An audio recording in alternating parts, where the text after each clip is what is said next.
Hello friends, it's Armstrong here from Other Miniatures, and today I was supposed to post a video of doing the Mortal Engine, but I have issue with the DaVinci Resolve. I ran the video already 3 times and it's crashing every single time, so I will have to re-edit it and do a lot of other stuff to fix it, which in all fairness isn't impossible to fix, but just, you know, very annoying and kind of how to say it, I'm just looking for the right English words, just generally anger inducing. Yeah, so instead I decided to just throw together a nice video of converting this little car. Yeah, this is let me see,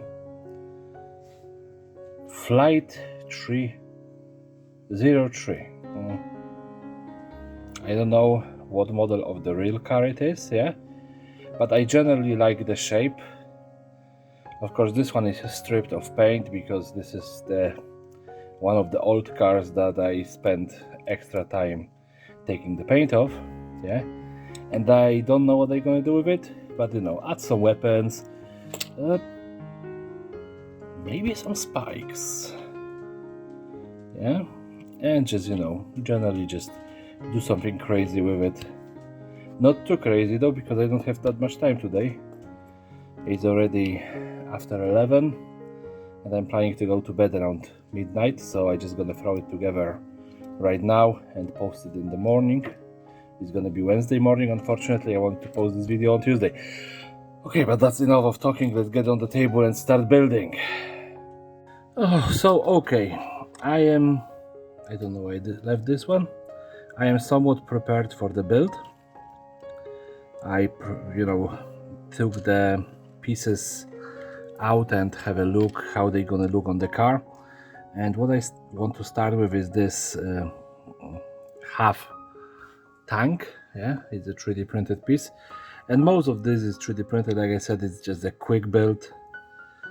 Yeah, the unfortunate situation happened with DaVinci, and you know, I know that I ain't gonna post it today, but at least I'm gonna have something for tomorrow morning. Yeah, and I was looking at that and the front, and I was just thinking, you know, just putting the mesh on the hood, and that would, you know, work decently as an extra armor. But you know, I already have these engines printed and they just look good in my opinion, so you know, why not use them? Yeah.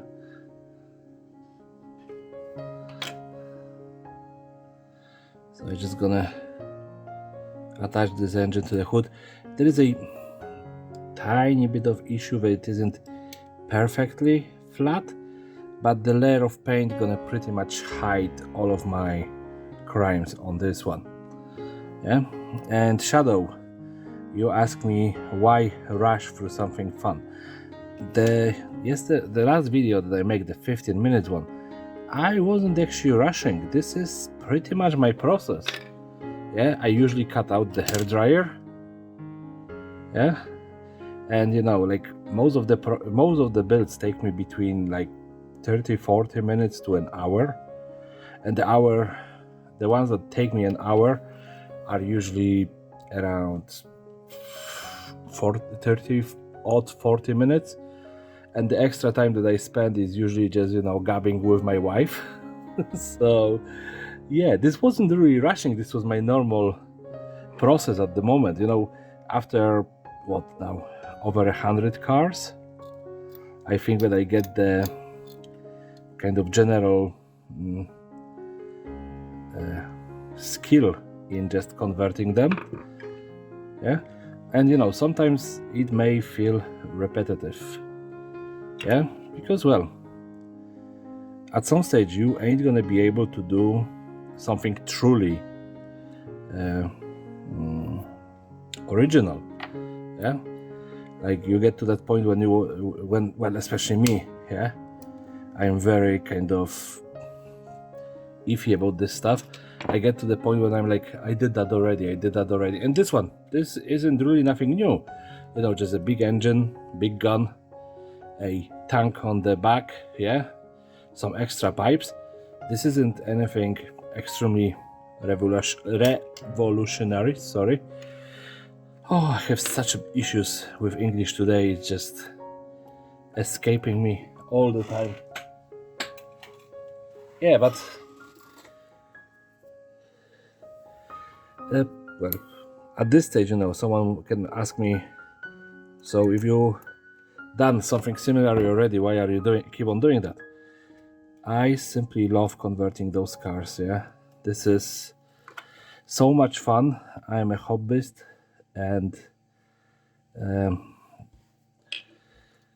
you know, with Warhammer, if I want to fully convert miniature and I go deeply into converting Warhammer minis, yeah, and if I want to paint it from the beginning to the end, I have to spend at least, yeah, and it is the minimum of 3 hours. Yeah? And you know, the 3-hour build and painting isn't so bad, yeah. And I know that I could probably, again, with practice, I could improve the time, yeah. But Gaslands is just this instant gratification. It's really fast. It really allows you to, you know, to simply just accept your mistakes and don't, you know, just don't be very well, from lack of better word, anal about this what you are doing, yeah. So yes, that's why and you know, like, I was just checking if it was possible for me, you know, with my habits of, like I said, stopping video just to chat to my wife, to get into 15 minutes build. And just look at this one, yeah. We are only about 3 minutes of me talking beforehand and 5 minutes of me gluing and chatting to all of you, yeah. And I'm pretty much done, yeah. I can add some other stuff, but if we are just looking at just skeleton of a car, it's done, yeah. We have windows covered, we have weapons, we have extra engine, we have extra exhaust pipes, yeah.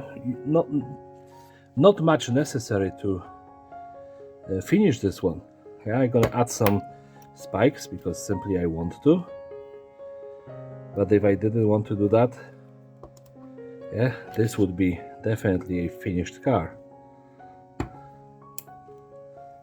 And even with adding, you know, like, I think 6 spikes to this one, it's still gonna just take extra 2, maybe 3 minutes.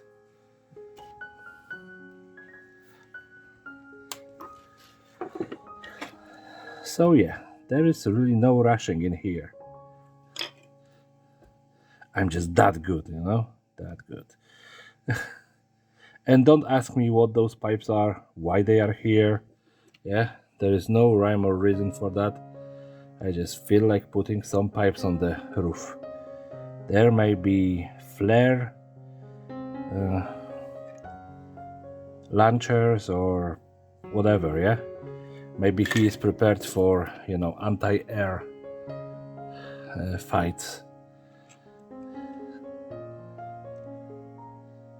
Or maybe this car is waterproof and those pipes are just, you know, those ones that go over the car and allow it to take the air in while somewhat submerged.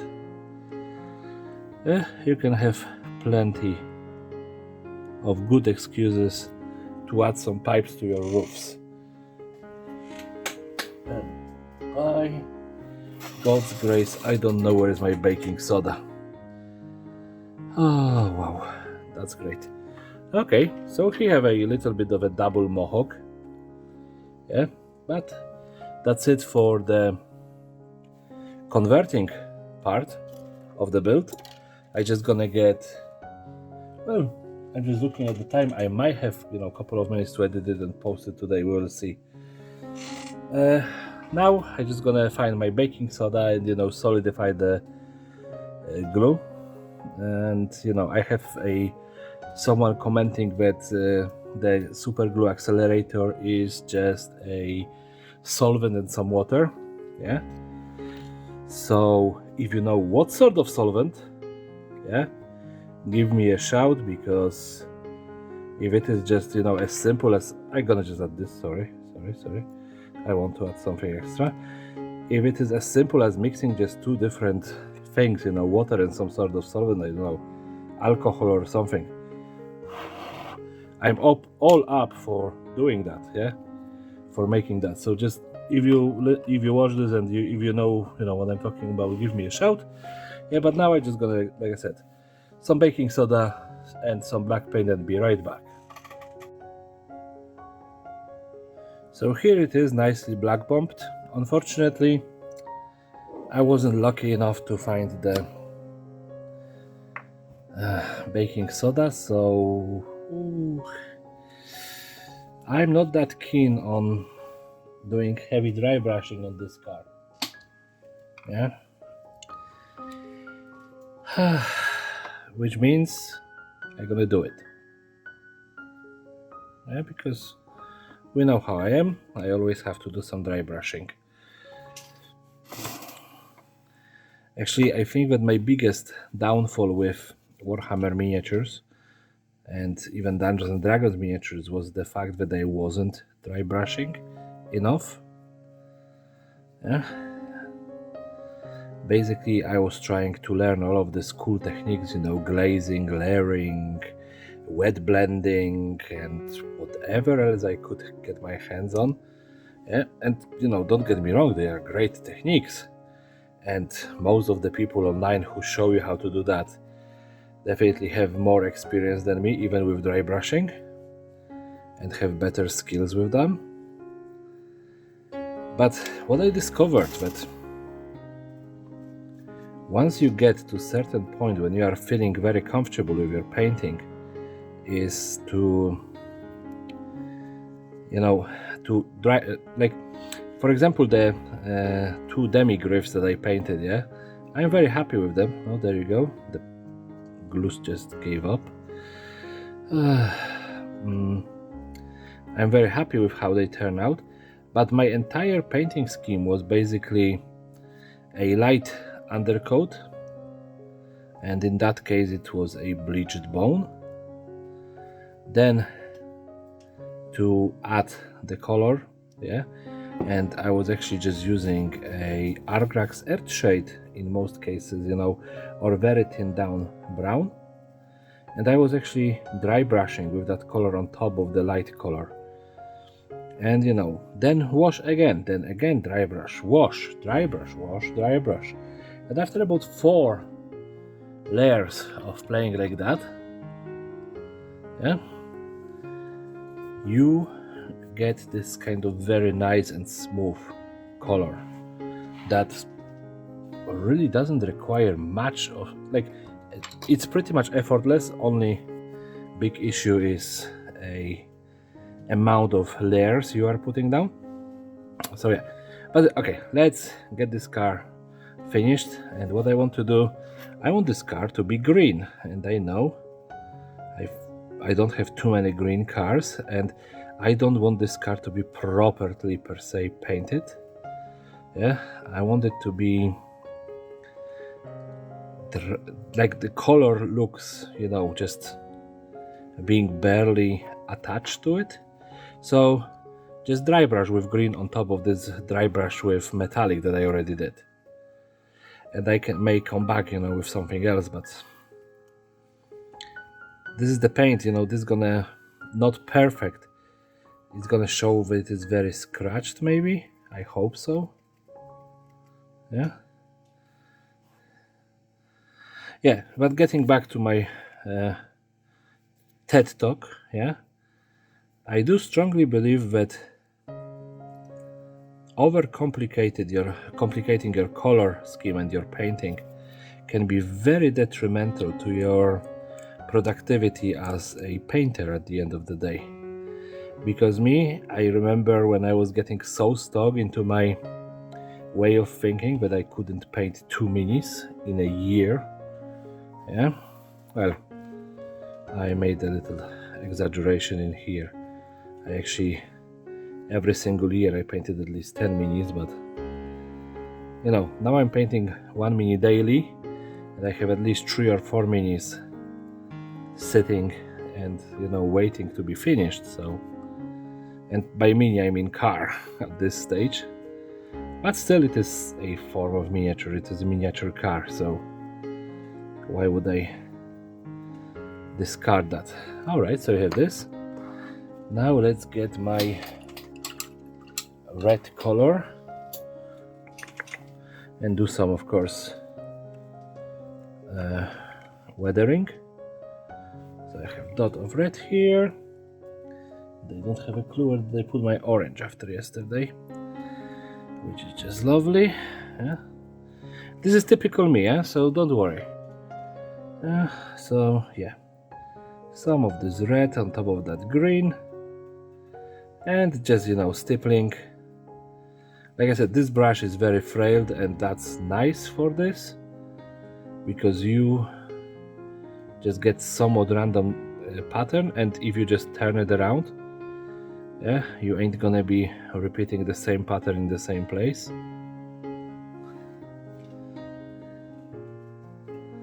Okay, now in search of orange paint. Oh, I have something orange-ish. I have this scrag brown, which is very orange-ish color. Not the perfect one for this what I want, but still gonna do, yeah. So yes. And where I was going with all of that, because I met with a friend on the weekend, and he showed me, you know, that, you know, his very old miniatures when he was, oh my god, in his early teens. And, you know, he's now 20 something. He was like, oh, I painted so badly back then. But, you know, as a kid, he wasn't painting badly, but then he stopped, and, you know, now he is going like, oh, you know, I want to learn properly how to paint. And I think that this is the, like, as much as I like the idea of being proper painter, yeah, I think that is the worst thing that we can do to ourselves. Put too much of an expectations on this what we're gonna do. Yeah, we need to put just enough expectations. I expect this one to be just cool enough for me to put on the table, yeah, to hang on the shelf with the rest of the cars. I don't want it to be a superstar, yeah, although why not? I want it just be, you know, one of the guys, yeah. Not the, you know, not the perfect blonde sitting in the corner, yeah, but your best friend. If you catch my drift, just, you know, putting too much of a expectation on yourself, you know, on painting especially, can lead to a painter's block, and to just leaving the car as is and leaving the model as is. And believe me, if I just grab my hand in any direction, there is plenty of models looking like that, yeah. And this is a sad state of being. So I prefer to get them at least, you know, to here, yeah. And in here I have 3D printed dwarf that I'm painting as well at that moment. So please, guys, don't be afraid to paint, yeah. Painting is supposed to be fun. It's supposed to be relaxing for us. If you stress too much about it, it's gonna be detrimental to your creativity. Okay, that's enough of rambling, because, you know, I think that I'm just too tired and I just want to talk with someone about painting, and my wife is not really interested in talking with me about painting because she has different hobbies than me. And I just wanted to ramble to all of you. Yeah? And I'm sorry that I didn't answer all of the messages yet.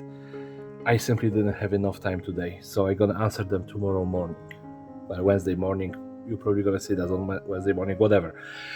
So yeah, I'm just gonna throw this on the spin table now, and that's gonna be probably the end of this video. So I was just extremely clumsy and dropped my spin table, and you know, it's barely working. I'm gonna have to order a new one. There you see, there you go, it just stopped. One of those days, yeah. So here it is, finished, yes. I like how menacing it turned out with the little, you know, mohawk made out of pipes. I'm just gonna ignore the spin table because it ain't gonna work anymore.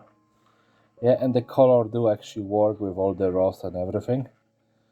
So I really hope that you like this video and my, you know, TED talk today. So if you liked it, please rate, comment, subscribe, and share with whoever wants to watch it. And since this is the end of it, please everybody have a lovely day and take care. Bye.